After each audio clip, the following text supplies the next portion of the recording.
उग्रम वीरम महाविष्णु ज्वलंतम सर्वत्र मुख नरसिंहम भीषण भद्र मूर्तिर्मूर्तिर नमाम्यहम। आज हूँ बैशाख मास शुक्ल पक्ष चतुर्दशी तिथि। आज हूँ आम ग्रामर आराध्य देवता प्रभु लक्ष्मी नृसिंहदेव नृसिंहनाथंकर आज हूँ पवित्र जन्म उत्सव। यही जन्म उत्सव आम गाँव में पाखापाखि 4 दिन धरी पालन करा जाय थाए। यही यात्रा रे ग्रामर महाजन मानक समस्त 18 घर पूजक, महापात्र 7 घर, काहालिया 2 घर एवं समस्त सेवयित माने यही कार्य योगदान करथांती। ब्राह्म्य मुहूर्त 4 घटिका समय रे मंदिरर पहुड़ उत्थापन करा जाय थाए। मंदिर रे समस्त शुद्ध हो सारिया पर मंदिर गृह शुद्ध हो सारिया पर भोर 4 घटिका समय रे महाप्रभुंकर मंगल आरती करा जाय थाए और भोर 5 घटिका समय रे महाप्रभुंकर मार्जना और स्नान कार्य मध्य करा जाय थाए। सकाळ 6 घटिका समय रे किंबा सूर्य उदय पर मंदिर रे कौन करा ना सूर्य पूजा करा जाय थाए एवं सूर्य को आवाहन मध्य करा जाय थाए। मंदिर गृह मध्य माने मंदिर प्रांगण में सूर्य आवाहन मध्य करा जाय थाए। एहा पर मंदिर गृह रे सूर्य पूजा करिया सूर्य उदय पर आमर मंदिर रे करा जाय थाए कोन ना सूर्य उदय पर मंदिर रे आमर करा जाय थाए बल्लभ धूप करा जाय थाए। बल्लभ धूप रे महाप्रभुंकर मुख्य भोग होछि पणा एवं पारिजातक। दिवा 11 घटिका 12 घटिका मध्य 16 उपचार रे महाप्रभु को पूजार्चना करा जाय थाए। यही पूजार्चना रे महाप्रभु को संखुड़ी भोग करा जाय थाए। संखुड़ी भोग रे अन्न डालमा अन्नटा जोटा रही है खिचड़ी अन्न रही है। खिचड़ी डालमा खटा एवं राई समेत शाग मुग मध्य महाप्रभु को पूजार्चना करा जाय थाए संखुड़ी भोग माध्यम तत्पर दिवा गोटे समय 1 घटिका समय महाप्रभु को अन्न डालमा खटा खीरी बेसर महुर एवं तत्सहित राई एवं महाप्रभुंकर प्रिय दही पखाल मध्य महाप्रभु को पूजा करा जाय थाए। एहा परे दिवा 2 घटिका पर महाप्रभु पहुड़ को जाइथांती एवं संध्या 5 घटिका समय पहुड़ उत्थापन करा जाय थाए। एहा परे संध्या समय महाप्रभु को आरती काठी द्वारा आरती करा जाय थाए एवं तत्परे रात्र 9 घटिका समय महाप्रभु को पखाल सहित शाग एवं भाजी एटा महाप्रभुंकर हेउची माने रात्र भोग भाव में महाप्रभु को अर्पण करा जाय थाए। शाग भाजी एवं दही पखाल एटा होची महाप्रभु को रात्र भोग।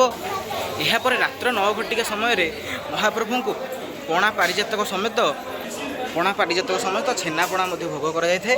एहा पर रात्र 10 घटिका समय महाप्रभु को गजदंत पलंक शयन करने पूर्व गजमती पान सेवन करथांती एवं गीत गोविंदर गान शुणी महाप्रभु गजदंत पलंक शयन करथांती एवं राति 11टा समय महाप्रभुंकर पहुड़ विजय होता है। यह हूँ मंदिर परंपरा आमर पुरी जगन्नाथ मंदिर परंपरा सहित संपूर्ण भाव ओतप्रोत भाव जड़ित। से गोटे उक्ति कहुई जथा नीलाद्रि बिहारी तथा नरकेशरी। लक्ष्मी नृसिंह मंदिर परंपरा एवं आमर श्री जगन्नाथ मंदिर परंपरा संपूर्ण भाव में सामान होइथिबारु एही उक्ति कहुई जथा नरकेशरी जथा नीलाद्रि बिहारी तथा नरकेशरी। यह कहुई पवित्र नृसिंह चतुर्दशी पर्वटी हेउची नुआशासन ग्रामर आराध्य देव प्रभु लक्ष्मी नृसिंह मंदिर प्रांगण में ही पर्वटी अनुष्ठित होता है एवं यही पर्व में ग्रामर समस्त महाजन मैंने जोग देता। महाप्रभुंर प्रथम भोग होता है ग्रामर महाजन मान द्वारा प्रस्तुत प्रथम चूड़ाहासा कदली श्रेणी एवं फलमूल। यही भोग महाप्रभु को प्रथम भोग दी जाए जन्म भोग। यापर अन्य समस्त भोग एवं पूजा करा। मंदिर गृह मध्य महाप्रभुंर जन्मदिवस सुसज्जित आसन उपर अलंकृत होती महाप्रभु आज जन्मदिन देखु माने मंदिर मध्य को बहुत दूर दूरांतर श्रद्धालु मानकर सो छुट्टी आसी मंदिर मध्य को बहुत दूर दूरांतर भक्त मानकर आगमन होती आज जन्मदिवस महाप्रभुंर मंदिर को देखूँ मुझे कैमेरा माध्यम देखा मंदिर मध्य गहली कोहलिया रही। ये हूँ मंदिर प्रमुख द्वार गेटा यहाँ हूँ मंदिर ଏବଂ ଦେଖନ୍ତୁ ମହାପ୍ରଭୁ ନୃସିଂହଙ୍କର ପ୍ରତିମା ମଧ୍ୟ ଏଇ ଗେଟ୍ରେ ରହିଛି। ଦେଖନ୍ତୁ ମାନେ ଗ୍ରାମରେ ଜନସମାଗମ କେଉଁ ଭଳିଆ ରହୁଛି, ମାନେ ଲୋକମାନେ ବହୁତ ଦୂର ଦୂରାନ୍ତରୁ ଆସିଯାଇଛନ୍ତି। ମନ୍ଦିର ମଧ୍ୟରେ ବହୁତ ସମାଜସେବୀ ମାନଙ୍କ ଦ୍ୱାରା ମଧ୍ୟ ଯେହେତୁ ଗ୍ରୀଷ୍ମର ପ୍ରଭାବ ବହୁତ ଭାବରେ ବଢ଼ିଯାଇଛି ଏବଂ ବୈଶାଖ ମାସରେ ହୋଇଥାଏ ମହାପ୍ରଭୁଙ୍କର ଜନ୍ମଦିନ। ବହୁତ ମାନେ ସମାଜସେବୀ ମାନେ ଏଠାରେ ଆସି ପଣା ବଣ୍ଟନ କାର୍ଯ୍ୟ ମଧ୍ୟ ଆରମ୍ଭ କରିଛି। ଏଇଟା ହେଉଛନ୍ତି ମହାପ୍ରଭୁଙ୍କର ଦୋଳ ବିମାନ। ଏଇଟା ଗ୍ରାମ ମଧ୍ୟକୁ ମହାପ୍ରଭୁଙ୍କର ଚଳନ୍ତି ପ୍ରତିମା ଏଇଥିରେ ବିଜେ ହୋଇଥାଏ। ମନ୍ଦିର ମଧ୍ୟକୁ ପ୍ରବେଶ କରିବା ଲକ୍ଷ୍ମୀ ନୃସିଂହ ମନ୍ଦିର, ନବଗ୍ରହଙ୍କର ମୂର୍ତ୍ତି। ଏବଂ ଦେଖନ୍ତୁ ମହାଜନମାନଙ୍କ ଦ୍ୱାରା, ଗ୍ରାମର ମହାଜନମାନଙ୍କ ଦ୍ୱାରା, ଉତ୍ତର ସାହିର ମହାଜନମାନଙ୍କ ଦ୍ୱାରା ପ୍ରଥମ ଭୋଗ ବର୍ତ୍ତମାନ ମହାପ୍ରଭୁଙ୍କ ନିକଟରେ ପରିବେଷଣ କରାଯାଉଛି ଏବଂ ବର୍ତ୍ତମାନ ଭୋଗ କାର୍ଯ୍ୟ ବି ସମାପନ ହେବା ଉପରେ।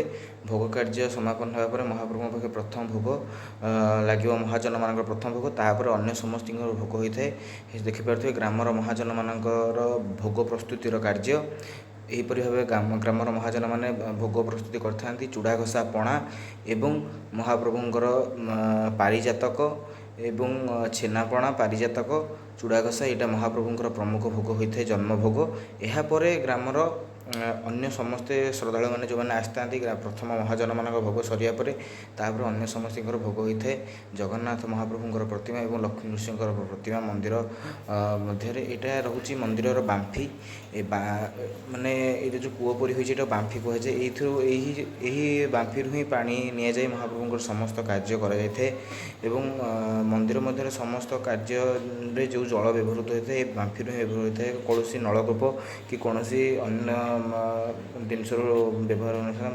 ମନ୍ଦିରର ରୋଷଘର ମଧ୍ୟରେ ଦେଖିପାରୁଥିବେ, ମନ୍ଦିରର ରୋଷଘର ମଧ୍ୟରେ ରୋଷେଇର କାର୍ଯ୍ୟ ଦେଖନ୍ତୁ ପୂଜକମାନଙ୍କ ଦ୍ୱାରା ଏବଂ ଗ୍ରାମର ମହାଜନ ସେବକମାନଙ୍କ ଦ୍ୱାରା, ଛତିଶା ନିଯୋଗ ଦ୍ୱାରା ମହାପ୍ରଭୁଙ୍କର ମଧ୍ୟାହ୍ନ ଭୋଗ ଯେଉଁଟା ରହୁଛି ଆମର ବର୍ତ୍ତମାନ ଜନ୍ମଭୋଗ, ମଧ୍ୟାହ୍ନ ଜନ୍ମଭୋଗ ମହାପ୍ରଭୁଙ୍କର ସମସ୍ତ ପୂଜକମାନଙ୍କ ଦ୍ୱାରା ପ୍ରସ୍ତୁତ କରାଯାଉଛି। ଦେଖିପାରୁଥିବେ ରୋଷେଇ ଆମର ମନ୍ଦିରର ରୋଷଘରର ଦୃଶ୍ୟ ଆପଣମାନଙ୍କୁ ଦେଖାଉଛି। ଏଇଟା ହେଉଛି ମନ୍ଦିରର ରୋଷଘରର ଦୃଶ୍ୟ। ଏହିପରି ଭାବରେ ମନ୍ଦିର ମଧ୍ୟରେ ରୋଷଘରେ ରନ୍ଧନ କାର୍ଯ୍ୟ କରାଯାଇଥାଏ। ଏଇଟା ହେଉଛି ମନ୍ଦିରର ରୋଷଘର, ବହୁତ ପୁରାତନ ରୋଷଘର ଏଇଟା। ମନ୍ଦିର ମଧ୍ୟର ଦୃଶ୍ୟ ଦେଖନ୍ତୁ। ଏଇଟା ବହୁତ ମାନେ କିଛିଟା ଜରାଜୀର୍ଣ୍ଣ ଅବସ୍ଥାରେ ଅଛି, ମାନେ ହୋଇଗଲାଣି, କିଛିଟା ରିପେୟାର ହେବା ପାଇଁ ପ୍ରସ୍ତୁତ ଅଛି। ଦେଖିପାରୁଥିବେ ମହାପ୍ରଭୁଙ୍କର ପତିତପାବନ ବାନା। ମନ୍ଦିର ମଧ୍ୟରେ ଗହଳି ଏବଂ ମହାପ୍ରଭୁଙ୍କ ପାଖରେ ଭୋଗ ଲାଗିବାର ଦୃଶ୍ୟ ଦେଖିପାରୁଥିବେ। ସମସ୍ତ ମହାଜନମାନେ ଏଠି ଅପେକ୍ଷାରତ ଅଛନ୍ତି କେତେବେଳକୁ ଭୋଗ ବାହାରିବ ନେଇକି ଗୃହକୁ ପ୍ରତ୍ୟାବର୍ତ୍ତନ। କାରଣ ଆମର ମହାପ୍ରଭୁଙ୍କର ଭୋଗ ନ ହେବା ପର୍ଯ୍ୟନ୍ତ ଗ୍ରାମରେ ସମସ୍ତେ କୌଣସି ଜଳ ବି ସ୍ପର୍ଶ କରିନଥାନ୍ତି। ଯଦି ଜଳ ଟିକେ ସେବନ କରିଥାନ୍ତି କିମ୍ବା କୌଣସି ସକାଳୁ ଏପର୍ଯ୍ୟନ୍ତ କିଛି ଖାଦ୍ୟ ଗ୍ରହଣ କରିନଥାନ୍ତି। ସେଥିପାଇଁ ଜନ୍ମଭୋଗକୁ ଅପେକ୍ଷାରତ ଥାନ୍ତି ସମସ୍ତେ। ଦେଖିପାରୁଥିବେ ଜନ୍ମଭୋଗ ହୋଇଆସିଛି। ଏଇଟା ସବୁ ଆମର ରହିଲେ ଯେଉଁମାନେ ପୂଜକ ସେବକ, ମହାପାତ୍ର ସେବକ, ସେମାନେ ଏ ଯେଉଁ ମହାଜନମାନଙ୍କ ଦ୍ୱାରା ଯେଉଁ ପ୍ରସ୍ତୁତ ହୋଇଥାଏ ଭୋଗ, ସେମାନେ ସେସବୁ ଭୋଗ ନେବା ପାଇଁ ଚାହିଁ ବସିଥାନ୍ତି। ଦେଖନ୍ତୁ ସେମାନେ ଘରୁ ତାଙ୍କର କୁଣ୍ଡ ତସଲା ଏଗୁଡ଼ା ସବୁ ନେଇଆସିଛନ୍ତି। କିଛି ଭୋଗ ସମସ୍ତେ ତାଙ୍କୁ ଦିଅନ୍ତି, ସେମାନେ ସଂଗ୍ରହ କରି। ଦେଖନ୍ତୁ ପଣା, ବର୍ତ୍ତମାନ ପଣାର କାର୍ଯ୍ୟ ହେଉଛି, ପଣା ତିଆରି। ବୈଶାଖ, କାର୍ତ୍ତିକ, ମାଘ ମାସରେ ମାଜଣା ଗୁରୁବାରରେ ଯେଉଁ ବନ୍ଧ୍ୟା ନାରୀ ମହାପ୍ରଭୁଙ୍କ ପାଖରେ ମାନସିକ କରିଥାଏ ତା'ର ନିଶ୍ଚିତ ସନ୍ତାନ ସନ୍ତତି ପ୍ରାପ୍ତ ହୋଇଥାଏ। ସେଥିପାଇଁ ମହାପ୍ରଭୁଙ୍କୁ ଗାଇନୋକୋଲୋଜିଷ୍ଟ ବୋଲି ମଧ୍ୟ କୁହାଯାଏ। ଭାର୍ଗବୀ ନଦୀ କୂଳରେ ଗାଇନୋକୋଲୋଜିଷ୍ଟ ଅଛନ୍ତି ବୋଲି ମଧ୍ୟ କୁହାଯାଏ। ଏହି ହେଉଛି ରାତ୍ର ସମୟରେ ମହାପ୍ରଭୁଙ୍କର ଜନ୍ମ ନୀତିକାନ୍ତି ଏବଂ ମହାପ୍ରଭୁଙ୍କର ରାତ୍ର ସମୟରେ ପୂଜାର୍ଚ୍ଚନାର ଦୃଶ୍ୟ।